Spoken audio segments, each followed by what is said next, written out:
What's going on, people? We are Tottenham TV. We are here with an international roundup. It's been a long weekend of international football. Looking forward to getting Spurs back this weekend, but we've got quite a lot of Spurs players to go through, see how they did get on their respective international games. There's still more to come as well tonight. I think tonight and tomorrow night, the last of it. So we can put that in a distant memory until we have to look forward to the November international break. But once we get that November one out the way, then it's just full guns blazing, isn't it? Plain sailing, pure unadulterated Premier League. Exactly, till March time. So let's get into it, and let's start off with Mikey Moore. Mikey Moore played 2 games so far at international break. The first one was for the under-19s against Portugal. They lost by 2-1. He started the game, played 75 minutes, and it was Ethan Nwaneri that actually got the goal from the penalty spot. But in the second game against Netherlands, where England won 4-1, Mikey Moore actually came on for the last 25 minutes and grabbed himself a lovely solo effort. If you bring up the phone, I'll show you the goal. It was actually a really nice goal. Look at this. Mikey picks it up here. Past 1, past 2. Oh. And bang, straight into the bottom Mikey corner. Moore, Ricky Villa. Can't tell the difference. Lovely goal. He seemed to just like glide past them in slow motion there, didn't he? Yeah, really great to see him carrying on his good form. We know that obviously in the cameos he's had for Spurs in that start against Ferencvaros, looking really, really bright. And we've seen those kind of goals in other England games, haven't we? And for Spurs at their youth level. Who was that? Well, I can't remember that AFTV guy. But yeah, so obviously underage as a 17-year-old is actually still above his youth level, his age group, even though it's under 19, not under 21. So brilliant that he's carrying on his good form, and he looks like such a talent, and brilliant goal. And hopefully he carries it on for Spurs. Absolutely. Next up is the England under-20s, which is called the elite team now. I don't know why they're called the elites, but Will Lancashire and Ashley Phillips both played in England beating Italy by 2-1. Both played 65 minutes in the day. Will Lancashire actually went really close with a header just on the stroke of half-time, but it was straight at the keeper at the end of the day, but it was a really good chance for him to get on the score sheet, but unfortunately both of them played 65 minutes and Will couldn't get on the score sheet. Didn't watch the game. I don't really know how they played, but yeah, shame for him. Obviously Lancashire's still recovering from that injury, but he looked quite bright in the Ferencvaros game when he started, so good for him to get minutes, keep him ticking over for when he comes back for Spurs. But with Richarlison coming back now, we'll see if that impacts his game time, which I'm sure it probably will. But yeah, you would imagine so, and as well with Mikey Moore as well, with Sonny coming back and Odebear coming back, like you would think, like when are these guys going to get minutes now? Europa League. Yeah. Dom Solanke got his second cap for England in a 2-1 loss to Greece, which 7 was years after his first one. Yeah, against Brazil, which was an absolutely shocking performance from England, let's be real. Lee Carsley tried to fit in like all the kind of big midfielders in the team, and it just went completely against him. He came on with 20 minutes to go, like I said, for his second cap. I'll bring up his... Did he technically get an assist for Bellingham's goal? Because he was the last player to touch it. I don't know if they gave it to him. They gave it to him. Yeah, they did give it to him. Hey, go on, Big Dom. Bring on the phone, just so we can say that. There you go. Jude Bellingham assisted by Big Dom Solanke. What an assist. What happened was there was a cutback, and it was about to fall for Dom. I think it was just a bit far ahead of him, and he kind of gets a bit on it, but it ends up going to the edge of the area, and Bellingham strikes from the edge of the area and obviously scores the equaliser. We end up obviously England concealing late on anyway, but lovely moment for him. What an assist for Big Dom. But I actually thought he made quite a decent impact when he came on. Not that he did anything special, but obviously he got an assist. Shame none of the other players could do that on the pitch. I mean, so 18 minutes played, 1 assist, 1 dribble attempt out of 2, 9 touches, 1 key pass, 1 out of his 3 ground duels, 1 foul, and that's about it really. I don't know, 1 pass. I don't know how many minutes he got in the... how many minutes did he get in this one? 18. I don't know how many minutes he got in his first... game against Brazil, but his goal contribution per 90 is probably quite strong. Did he get a goal in the Brazil game? No, he got one in this one. Oh, so assist. He got an assist. His goal I per 90. think in the Brazil game, I think he played less than this. So look at that. A goal contribution in under every 30 minutes. Just one for you stats buffs out there. Goal contribution one every for you 30 minutes. stats buff. Let's move on. Let's go to Italy as they drew 2-2 with Belgium. Udogie and Vicario in the squad. Udogie came on for the last 20 minutes. Vicario was an unused sub. But they have confirmed, haven't they, that Vicario is going to be starting in the game tonight, I think it is, for Italy against Israel. And they're playing it in Vicario's hometown, which will be really nice for him. Yeah, what's really interesting about that is Donnarumma is actually not been in good form. And he's actually not been in good form for a while.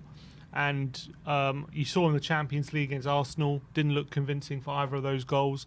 I've been seeing a lot of Italy fans complaining about him, albeit obviously cast your mind back to the Euros when they won it and he got player of the tournament. And he was obviously, we know at the top of his game he's a fantastic keeper, but he is a goalkeeper, not at his best at the moment. And Vicario's got an opportunity maybe to stake his claim. Obviously, he's playing fairly consistently well for Tottenham, albeit, some people, he's had some issues, but albeit I think by and large he's been pretty good this season, and last season he was excellent. So it'll be really interesting if he stakes a claim on tomorrow night, tonight, and if he continues to play consistently well for Spurs, and if Donnarumma continues to be inconsistent for PSG, could we have Italy's number one between the sticks at some point? Potentially. Could be. I mean, a lot of people were saying that he was the better of the two when we signed him. That's that year anyway. Yeah. Yeah. So, yeah, I mean, I wouldn't bet against it if Donnarumma doesn't improve, because he hasn't been good enough. But in terms of Udogie's performance in the 20 minutes, that was his. If you bring up the phone, that was his heat map. This is by SofaScore, by the way. This is his heat map. 20 minutes played, 2 clearances, 1 tackle, 11 touches, 100% pass accuracy, 100% ground duels won. And he was fouled 2 times as well. 3. That, for 20 minutes, pretty good. But yeah, he seems to be playing quite well for Italy when he's come in, and he seems well trusted as well. So I think that left back spot, because I think for a while it was Spinazzola, and he picked up a big injury. It's DiMarco now. DiMarco, obviously what a player DiMarco is. So it's going to be tough to get it. But I think if Udogie keeps playing like he is with Tottenham and keeps taking his chances, they've got some great options there. Yeah, look at they just got great at left back options. I mean, to have the options of DiMarco and Udogie to kind of rotate is unbelievable options, isn't it? But DiMarco did start this game, and obviously he. Did they play a 3 at the back, Italy? Yeah, it was Bastoni, Calafiori, and Di Lorenzo as a back 3. Next up, let's talk about Argentina. Venezuela drew 1-1 with Argentina on the day. But Romero was not even in the squad due to a suspension because he picked up 2 yellow cards in the previous qualifying games. Oh, Romero to pick up bookings. Yeah, exactly. Where's that come from? Yeah, well, it's shocking. But no, it's good. Apparently as well, I was reading a report from Ali Gold that the Venezuela pitch was in a really bad condition. And so apparently it's just a really good news, not just because for issues, for fatigue issues, but as well for risk of injury, because apparently the Venezuela pitch was there was a lot of reports of it being in very bad condition. So thankfully he didn't play. He avoided that problem and gets a week rest, which is good. But unfortunately he will be playing on Wednesday night. So we'll be seeing if he's coming back late on. He's the last player to play. It's quite a quick turnaround because Wednesday night it's always plays, the same though. But we're not playing Sunday. We're playing Saturday 12:30, so it's even quicker. So. Be interesting to see. Maybe they take this opportunity to give him a bit of a rest on Saturday. We'll have to wait and see if he starts. I doubt it. But his kickoff is 1 a.m. Wednesday morning. That's what I'm saying. So he won't get back. Similar. He won't get back till Thursday. We'll see. We'll see what Ange thinks is the best. Next up, Sweden. Bergvall and Kulusevski has been called up. Sweden drew 2-2 with Slovakia. Kulusevski played 90 minutes and captained the side. Bergvall was an unused sub. And Kulusevski is putting in worldie after worldie at the moment. If you just bring up the phone, these are his individual highlights. I'll just play for you in the background while we talk. One Sweden fan said it was one of the best individual performances they've seen in a Sweden shirt since Zlatan was playing for them, and he's getting a lot of high praise at the moment for Sweden. Obviously for Tottenham as well, playing again in the central role in this one as well. Really, really happy with his development. I was reading some quotes from him after the game as well.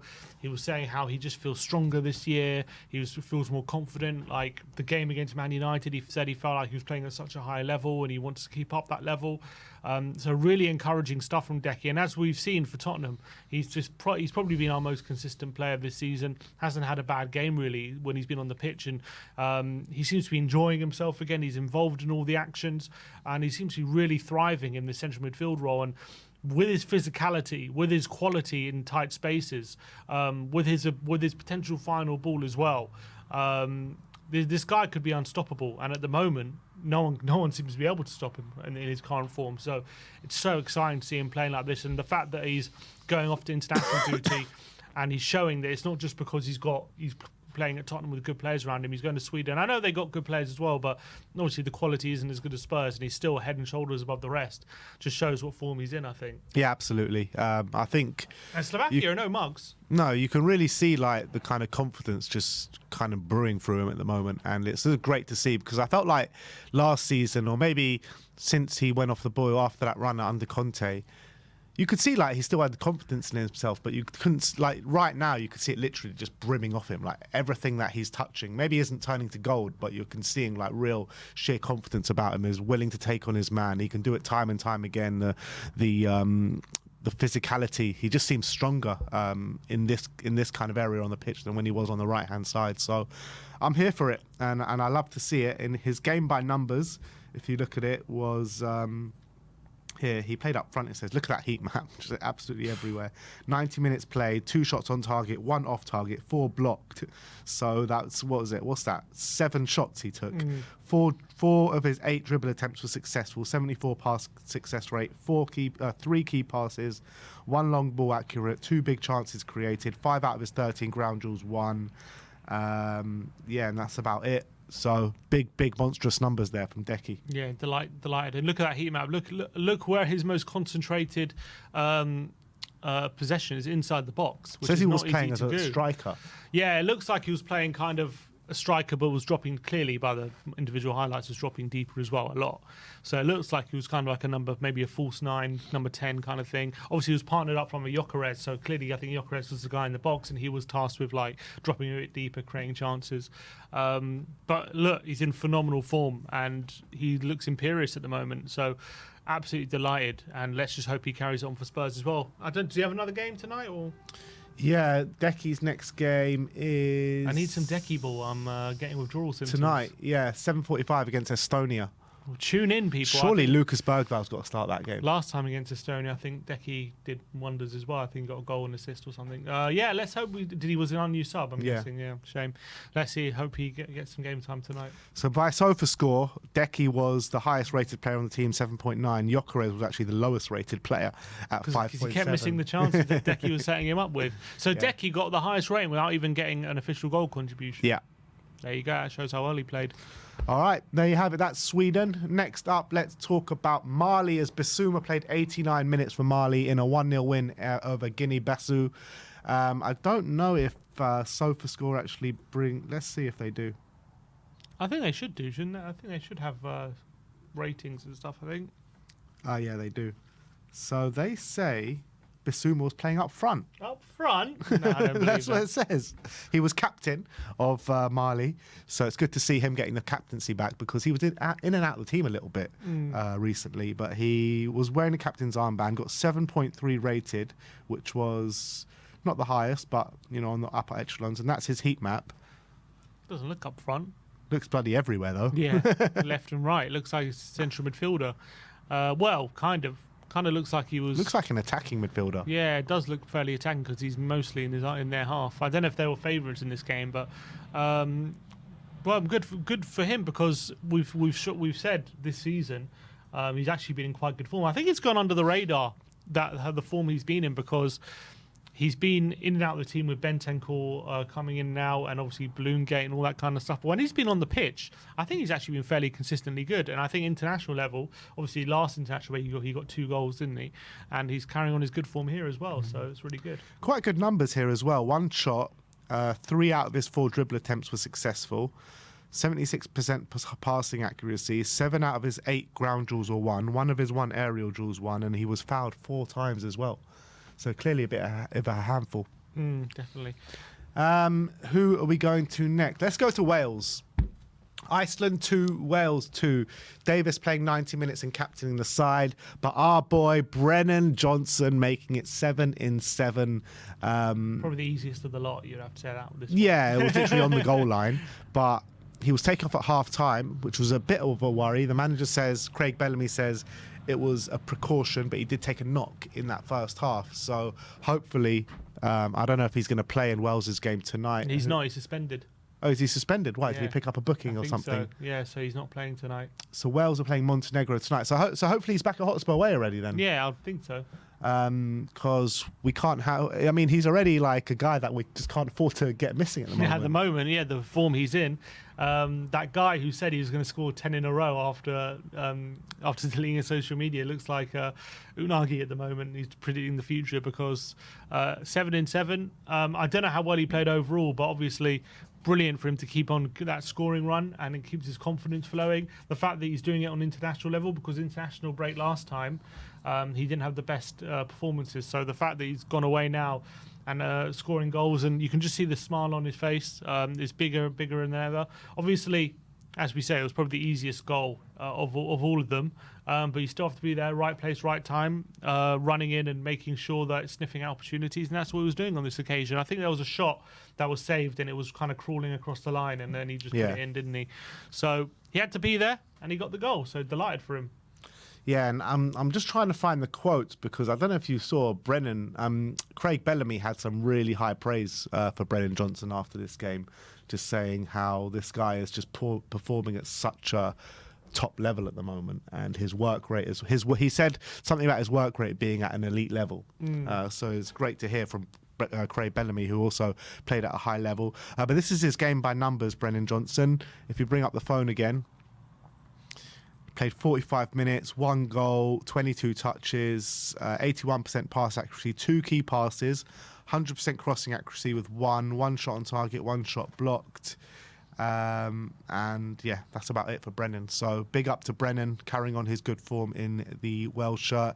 And then Ben Davis. Look at that heat map from Ben Davis.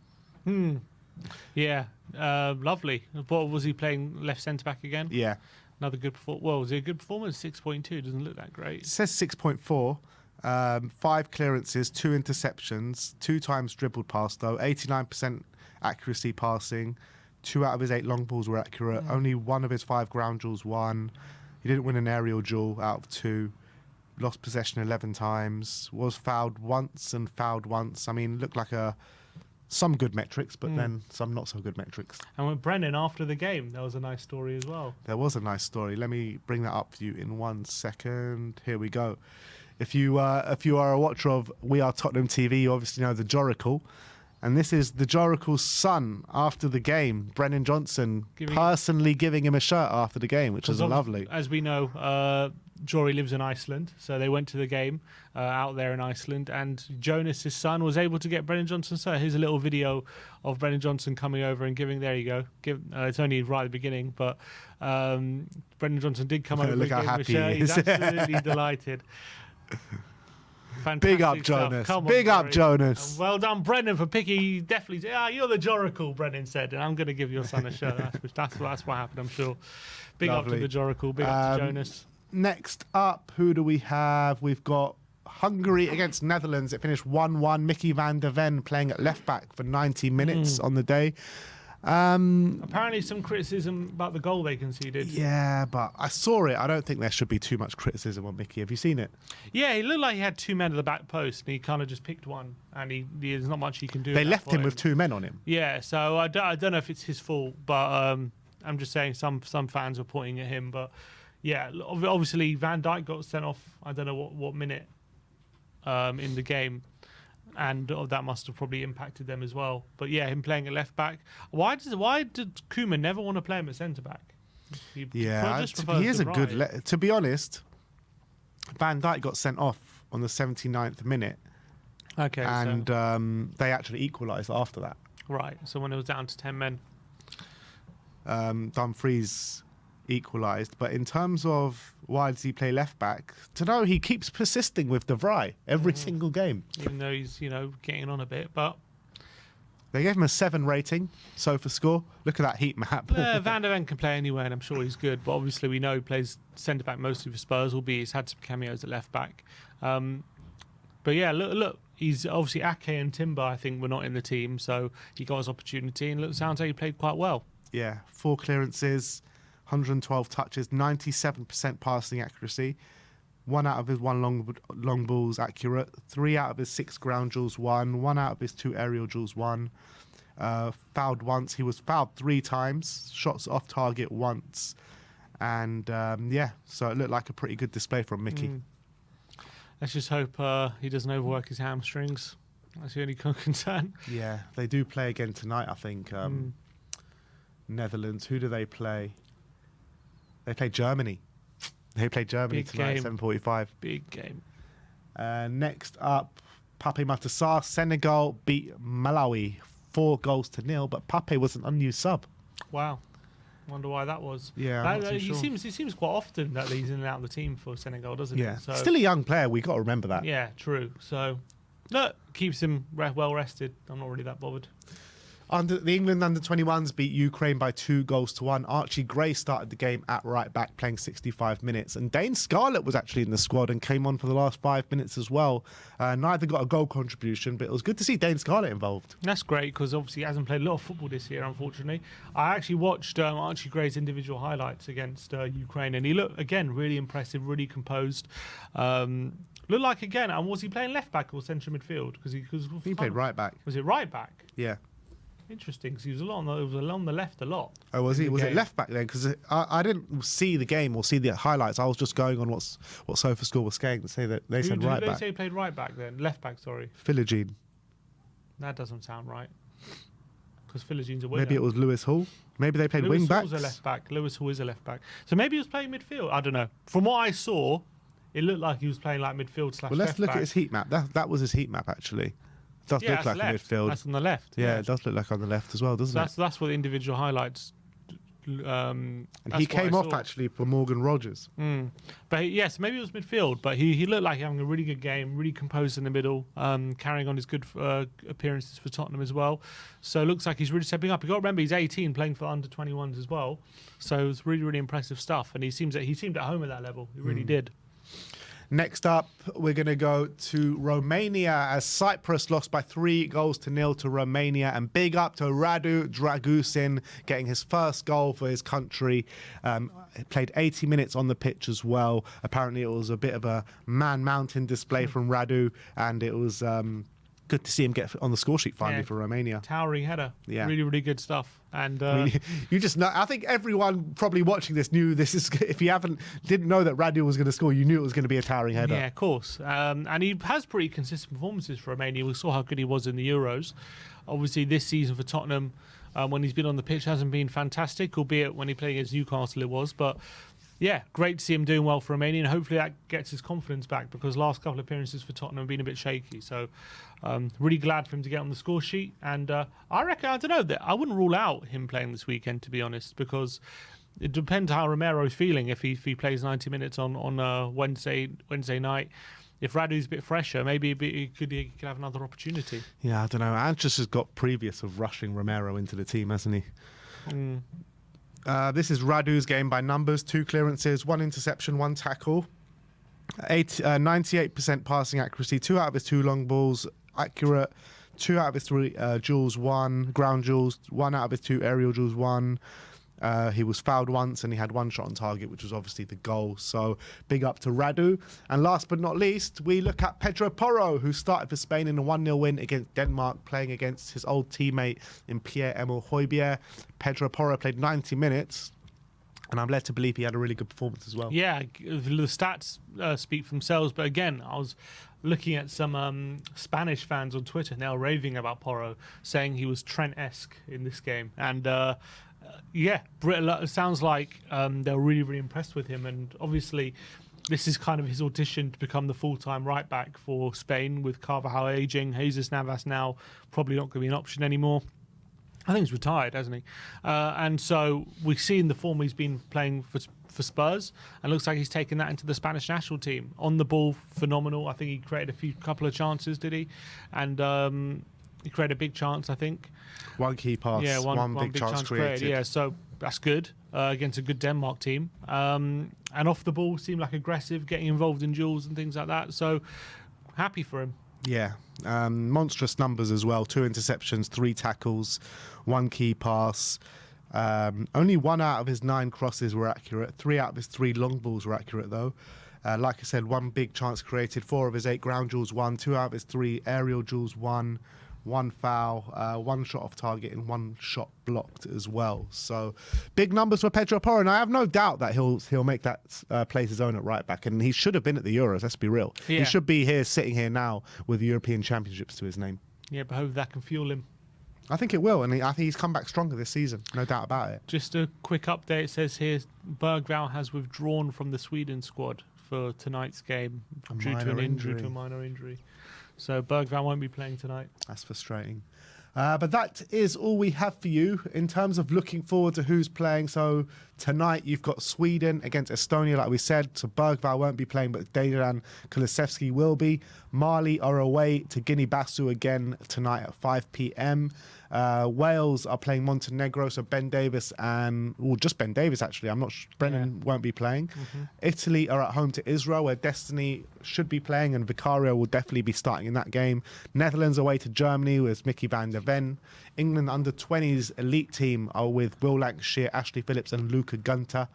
And then tomorrow you've got the England under-19s with Leo Black and Mikey Moore against France, in Spain. Senegal away to Malawi with Pape Matar. Romania away to Lithuania with Radu Dragusin. Spain at home to Serbia for Pedro Porro. England under-21s will be playing Azerbaijan with Archie Green Dane Scarlett. Josh Keeley away with the under-21s for Ireland as well. And then at 1 in the morning, Wednesday morning, Argentina play Bolivia at home, where Coutinho Romero will be playing. It's good it's not away, because Bolivia are like the highest altitude team. Apparently, like, there's some mad stat with Bolivia. Like, they always win at home, but they always lose away. That's when they never qualify for anything. They're always used to playing their own conditions. Their altitudes. But let's just hold your breath for these games, because we don't want any more injuries. And with the players coming back, let's hope we come back with a full complement of players. Yeah. All right. Well, there you have it. That is the international roundup. Let me know your thoughts in the comments section below. Like, subscribe, and comment. And as always, come on, you Spurs.